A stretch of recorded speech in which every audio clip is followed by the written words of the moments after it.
দূরত্ব কি গুরুত্ব পায় যদি দুটি মন একই কথা বলে? প্রযুক্তির এই যুগে এক দেশ থেকে আরেক দেশের মানুষের সঙ্গে গড়ে উঠছে হৃদয়ের সম্পর্ক। জন্ম নিচ্ছে ব্যতিক্রমী সব প্রেম কাহিনী। কখনো সামাজিক যোগাযোগ মাধ্যমে পরিচয়, কখনো অনলাইন গেম কিংবা পড়াশোনার সূত্র ধরে শুরু হয় কথোপকথন। সময়ের সঙ্গে সেই পরিচয় রূপ নেয় বন্ধুত্বে, আর বন্ধুত্ব থেকেই জন্ম নেয় ভালোবাসা। তখন দূরত্ব আর বাধা হয়ে দাঁড়াতে পারে না।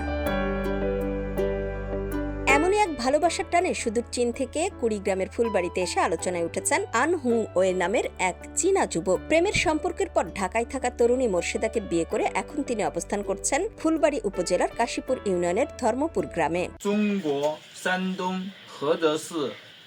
我非常爱我的妻子爱尔谢达，她是我的妻子，我会带她回中国生活。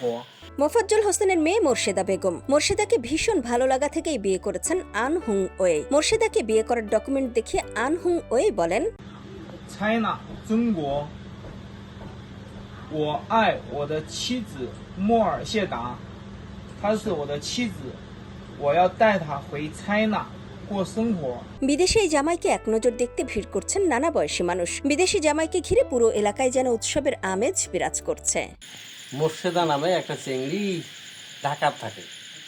এখন কি বোঝবো না, বড় একটা মোবাইল নিয়ে কথা কইতে কইতে চায়নার একটা ছেলে এসছে।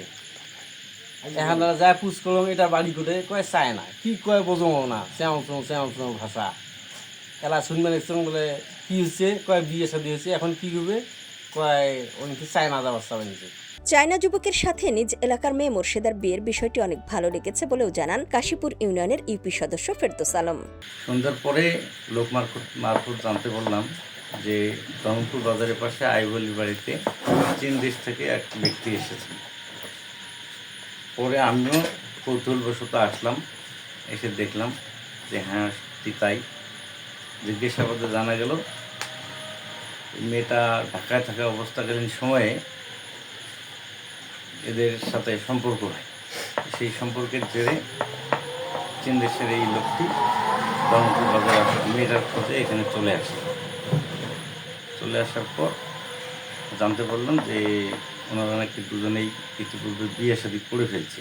ভালোবাসা যে কোনো সীমান্ত মানে না। এক দেশ থেকে আরেক দেশের এসব প্রেম কাহিনী যেন সেই সত্যকেই বারবার মনে করিয়ে দেয়। পৃথিবীর মানচিত্র আলাদা হতে পারে, কিন্তু হৃদয়ের অনুভূতি সব দেশের মানুষের কাছেই একই রকম।